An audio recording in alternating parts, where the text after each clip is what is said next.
तो hello guys, कैसे हैं आप सब। मेरा नाम है हर्ष राजपूत और आप देख रहे हैं रोल गारमेंट का यूट्यूब चैनल। आज इस यूट्यूब चैनल पे ना दोस्तों आपके लिए इतने नॉलेजफुल वीडियो लेके आया हूं कि जो लोग गारमेंट का बिजनेस शुरू करना चाहते हैं ना, उनके लिए ये वीडियो देखना इतना ज्यादा कंपलसरी कर दिया है, क्योंकि इसमें दे रहे हैं टोटली नॉलेज के स्टॉक को आप कैसे मेंटेन कर सकते हैं अगर आप नया बिजनेस शुरू करना चाहते हैं या कर भी रहे हैं।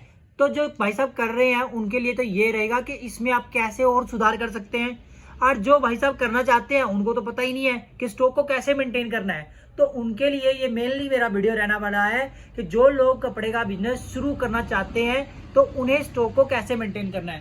तो दोस्तों सबसे पहले तो आपको मैं बता देता हूं कि आपको क्या करना पड़ेगा। स्टॉक की करनी पड़ेगी छटाई। देखिए, आप कभी भी जब जींस खरीदते हैं, जो भाई साहब जिन्होंने काम शुरू नहीं किया हुआ है, चाहे आपका काम है तो भी आप ये वीडियो देख लीजिए, कहीं ना कहीं आपके लिए नॉलेजफुल साबित होगी। अब बात कर रहे हैं उन भाई साहब के लिए जिन्होंने कपड़े का काम अभी शुरू करना है। देखिए, जब अभी आप कपड़ा खरीदते हैं तो मार्केट में जैसे आपने ये जीन्स खरीद लिया, तो भाई साहब जो जीन्स आप खरीद रहे हैं इसका क्या होता है, सेट मिलता है। और सेट में क्या होता है, 28, 30, 32, 34 और 36 नंबर के आपको जीन्स मिलते हैं। ये अलग अलग तरीके के सेट होते हैं, वो आपको बता दिए जाएंगे जहां से आप माल परचेज करते हैं। उसके बाद क्या करना होता है आपको, अगर आप जीन्स मेंटेन करना चाहते हैं तो आपको सेट में से अलग अलग साइज की जीन्स अलग रखने पड़ेंगे। देखिए, जैसे कि आप यहाँ पे हमारा देख सकते हैं कि यहाँ पे हमने 30 नंबर जीन्स रखे हुए हैं, ठीक है ना। और यहाँ पे 28, फिर यहाँ पे 30, ये देखिए ये भी 30, 30, 30, और फिर यहाँ पे 32, 32, 32, 32। यहाँ पे आप देख सकते हो ये 34 नंबर का है, 36 नंबर का है, ये 36 नंबर का। और वहां पे हमने लिख भी दिया है।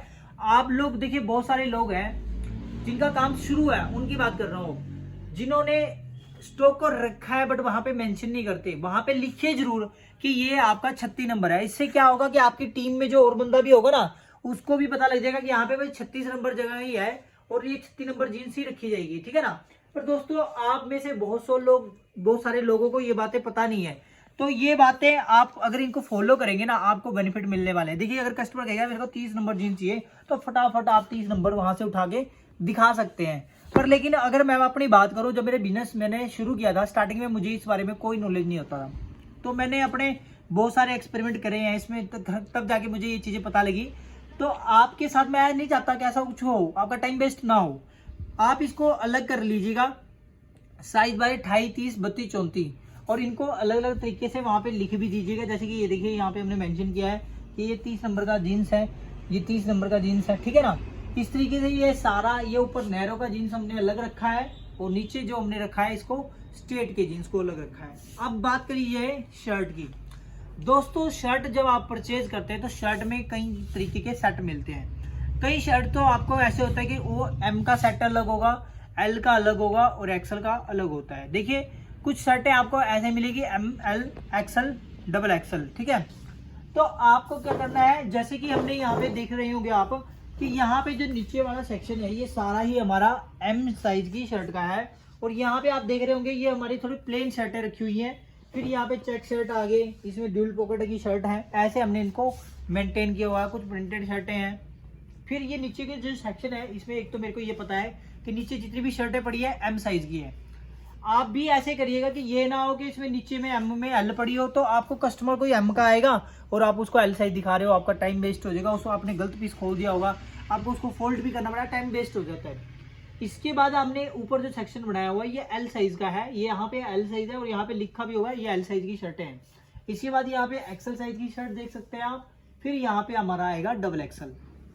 इतना सा पॉइंट है दोस्तों, ये आपको क्लियर होगा कि हर सामान को आपको प्रॉपर जगह बना के ही उसे सेट करके रखना है। और माल को छांट लीजिएगा, जिस तरीके से भी आपका सेट आता है आप उसको छांट के भी रख सकते हैं। देखिए, और एक आपको मैं और आइटम बता देता हूँ, एक बात बता देता हूँ। जो भाई साहब बिल्कुल नए हैं, जो बिल्कुल नया काम शुरू कर रहे हैं, उनको मैं बता भी देता हूँ कि जीन्स की आप फोल्डिंग करते हैं। देखिए, फोल्डिंग किस तरीके से की जा सकती है। जैसे कि मान लीजिए आप जीन्स ऐसे खोल लीजिए, ये मैं आपको फोल्डिंग भी सिखा रहा हूँ। 3-4 तरीके की आपको फोल्डिंग भी बता दूंगा कि जीन्स की आप फोल्डिंग किस तरीके से कर सकते हैं। देखिए, पहले तरीके का ये जीन्स की फोल्डिंग आप ऐसे कर सकते हो, ये सिंपल फोल्डिंग आ जाती है, ठीक है। इसके बाद मैं आपको एक और जीन्स की फोल्डिंग दिखा देता हूँ। ये देखिए, हर बार पीस खोलूंगा ताकि आपके सामने तो आपको क्लियरिटी मिले। दूसरी फोल्डिंग ये देखिए, इसको क्या करना है, आपने लॉक करना है और ये यहाँ तक, यहाँ से ये बेल्ट होती है यहाँ तक आप इसको फोल्ड करेंगे और यहाँ से ये ऐसे आप एक के ऊपर एक जीन्स रख सकते हैं, ये लीजिए। ठीक है दोस्तों, इस तरीके की भी आप फोल्डिंग कर सकते हैं, ये सिंपल सोवर फोल्डिंग आ जाती है। ठीक है, ये आपको मैंने फोल्डिंग बताई है, सिंपल फोल्डिंग है। अब इसके बाद मैं आपको शर्ट की फोल्डिंग बता देता हूँ कि शर्ट की फोल्डिंग आप कैसे कर सकते हैं। देखिए दोस्तों, जो ये शर्ट होते हैं, आप मान लीजिए कोई भी शर्ट ऐसे होगी, आपकी खुली हुई शर्ट है, आपको शर्ट की फोल्डिंग देखिए किस तरीके से कर सकते हैं आप। ये देखिए, आप शर्ट को उल्टा करेंगे, उल्टा करने के बाद आप उसको ऐसे फोल्ड करिए, दोनों तरफ से बराबर आपको फोल्ड करना है आपने। और जो ये जो नीचे वाली साइड होती है थोड़ा सा अंदर की तरफ रखिएगा और इसको 3 फोल्डिंग में आप ऐसे फोल्ड कर दीजिए, ये देखिए। और ये टैग वगैरह आप अंदर करेंगे तो और ज़्यादा लुक आती है, ये देखिए। ये इस तरीके की आपको फोल्डिंग करनी है और आप इसको इसकी जगह पे रख दीजिएगा। ये बहुत ही ज़बरदस्त तरीके से फोल्डिंग रहती है। वैसे तो आप बहुत सारी तरीके की फोल्डिंग है, एक तो शर्ट मैंने आपको ऐसे रखना सिखाया। कुछ लोग क्या करते हैं कि रोल फोल्डिंग में भी माल रखते हैं अपने हिसाब से। आपको लगता है कि आप ऐसे रोल करके रखना चाहते हो तो पूरा सेक्शन ही रोल फोल्डिंग का बनेगा, वो अलग तरीके से रहती है। थोड़े थोड़े दिन के बाद हम भी फोल्डिंग चेंज करते रहते हैं, आप भी करते रहिएगा, क्योंकि यूट्यूब पे इतना खजाना पड़ा है ना, नॉलेज इतनी पड़ी है दोस्तों लोगों के पास, आप हर जगह से अलग अलग तरीके की फोल्डिंग सीख सकते हैं। जैसे अब मैंने आपको ये बताया कि ये फोल्डिंग सही है, नहीं ऐसा नहीं है, आपको मतलब ना इसमें भी बहुत सारे इंप्रूवमेंट हो सकते हैं। मान लीजिए दोस्तों, आप इस तरीके की फोल्डिंग कर रहे हैं, थोड़े दिन के अंदर अंदर देखिए आपको फोल्डिंग चेंज करना पड़ेगा। आप जीन्स को भी फोल्ड कर चेंज करिएगा, इस टॉप की भी फोल्डिंग चेंज करिएगा। इससे क्या क्या फायदे होंगे देखिए दोस्तों, एक वीडियो में इतनी सारी बातें कैसे बताऊं मैं आपको। आप देखिए कि एक तो आपको मैं ये बता रहा हूँ कि स्टॉक को कैसे मेंटेन करना है, दूसरे बता दिया फोल्डिंग कैसे करनी है, और तीसरा बता रहा हूँ आपको कि फोल्डिंग स्टॉक की चेंज करते रहना है, क्यों करनी है। देखिए इससे क्या होगा कि एक तो दुकान में नयापन आएगा, जब भी कस्टमर आएगा उसे लगेगा नया स्टॉक आया हुआ है। ठीक है, दूसरा आपको भी स्टॉक थोड़ा हट के दुकान थोड़ी नई नई सी फील होगी, क्योंकि आपने स्टॉक को रखने का तरीका अपना चेंज कर दिया है। नेक्स्ट आगे बढ़ते हैं दोस्तों, अब बात करेंगे हम कॉटन पैंट की। देखिए हमारे पास कॉटन में क्या क्या वैरायटीज होती हैं।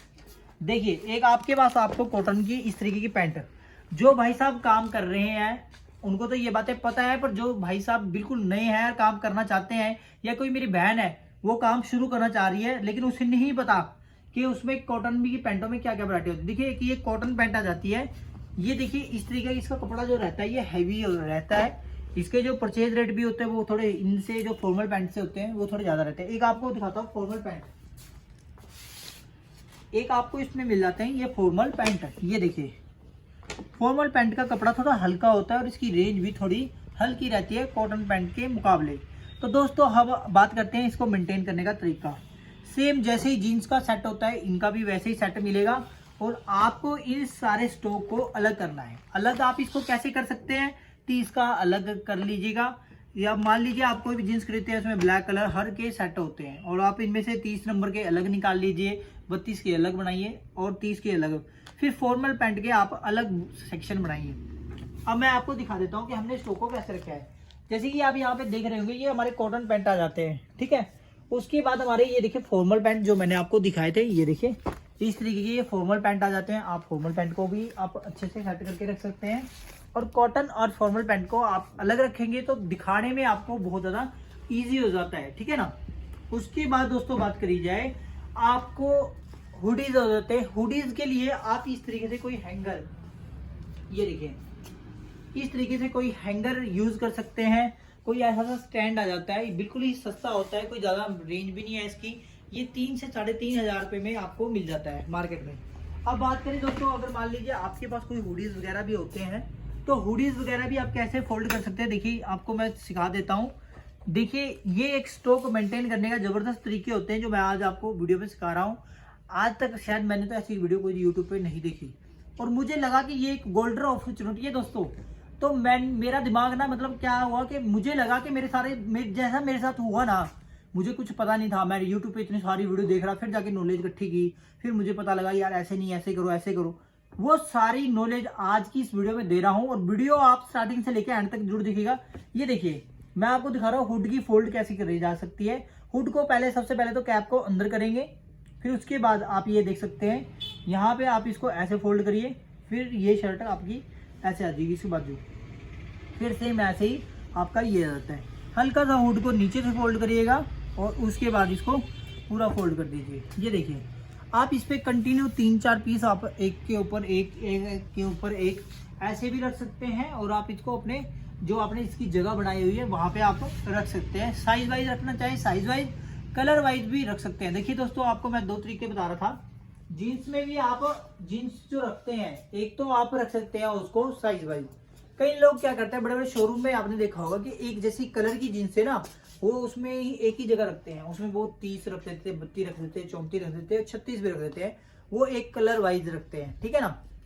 और मैं आपको इसकी बात दिखा देता हूँ दोस्तों कि हमने स्टोक को कैसे मेंटेन किया है। यहाँ पे आप देख रहे होंगे हमने सारे हुड को मेंटेन कर दिया, क्योंकि मेरे को जो फोल्डिंग करने में इस तरीके से बहुत सारी दिक्कत आ रही थी। हम बार बार, आप देखिए इस तरीके के हुड आप तय लगाएंगे, बार बार खोल के दिखा रहे हैं, बार बार खोल के दिखा रहे हैं। तो मैंने दिमाग लगाया, उसको हटा के मैंने 3000 रुपये का सेटअप खरीदा। इस पे मैंने स्टोक लगा दिया। कस्टमर आता है, खुद पिक एंड चूज कर देता है और मेरा टाइम बच जाता है। इसलिए मेरे को ज्यादा मेन पावर भी नहीं रखनी पड़ती और मेरा टाइम भी बच जाता है, कस्टमर का भी टाइम बच जाता है। स्टॉक को रखना भी मुश्किल नहीं होता है। अब दोस्तों एक और बात करते हैं। इसके बाद हमने लोअर देखिए हमने इस तरीके से रखे हुए हैं, सारे हैंगिंग पे रखे हुए हैं, और मेरे हिसाब से ये बेस्ट तरीका है। सबसे बेस्ट तरीका ही यही इस तरीके से लोअर का रखने का। आप लोअर में कलर वाइज रख सकते हैं। आप जैसे कि ये देख सकते हैं, ये सारे ये ML XL XXL इस तरीके से हमने इसको कलर वाइज किया हुआ है। आपको लगता है कि आपको इनको साइज वाइज करना है तो आप M को अलग कर सकते हैं, L को अलग कर सकते हैं, और फिर XL को अलग लगा सकते हैं। इस तरीके से भी आप अपने स्टॉक को मेंटेन कर सकते हैं। फिर दोस्तों यहाँ पे आप देख रहे होंगे, ये हमारे विंड शीटर स्वेट शर्ट की वैरायटी आ जाती है। ये सारे ही विंड शीटर स्वेट शर्ट, और इसके बाद ये हाफ बाजू की जैकेट आ जाते हैं, सारे ही हैंगर के ऊपर। इसके बाद मैं आपको दिखाने वाला हूं दोस्तों, आप इस तरफ आ जाइए, और यहाँ पे आपको मिलेंगी हमारे पास बरसाती जैकेट।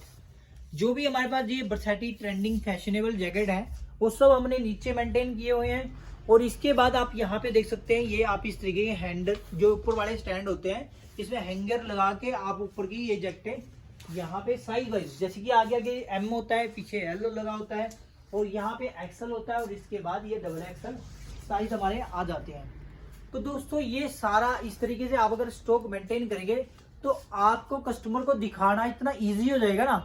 और ये यहाँ पे आप देखिए कैप्स, आप देखिए कि कैप्स को यहाँ पे सारा हम भर देते हैं, क्योंकि अब तो विंटर आ गया तो इन कैप्स की डिमांड कम हो जाएंगे, तो इसलिए हमने कम परचेज किए हुए हैं। तो ये जैसे कि ये पूरा गैलरी जो है हमारा, ये कैप्स का ही गैलरी है। यहाँ पे अब देखिए कस्टमर आएगा, इजी खुद निकालेगा, मेरे को निकाल के नहीं दिखाने हैं, मेरे को उसको निकालना नहीं है, उसको सिर्फ बताना है कि सर कैप वहाँ पे है। वो ऐसे निकालेगा, देखेगा, लगा के यहाँ पे मिरर लगा दिया। आप देखिए यहाँ पे मिरर भी लग गया। आप वो कैप लगाएगा, यहाँ पे मिरर में देखेगा, डन है तो डन है, ठीक है ना। तो कितना इजी रह जाता है कस्टमर के लिए पिक एंड चूज करना। आपको एक बात का ध्यान देखा, स्टॉक मेंटेन करना ना दोस्तों, ये एक हमारे कपड़े के काम में सबसे बड़ा काम आ जाता है कि स्टॉक को आप इतना अच्छे से मेंटेन रखिए कि आपको दिखाना भी ना पड़े कस्टमर को। स्टोर तो वो होते हैं ना कि कस्टमर आए, आपको उससे बात भी ना करनी पड़े, कस्टमर निकाले और वो कहे कि ये बिल कर दो मेरा। तो ये काम बहुत जबरदस्त रहते हैं। इसके बाद आपको मैं कुछ दिखाने वाला हूं कि आप बेल्ट एसेसरीज को कैसे मेंटेन कर सकते हैं।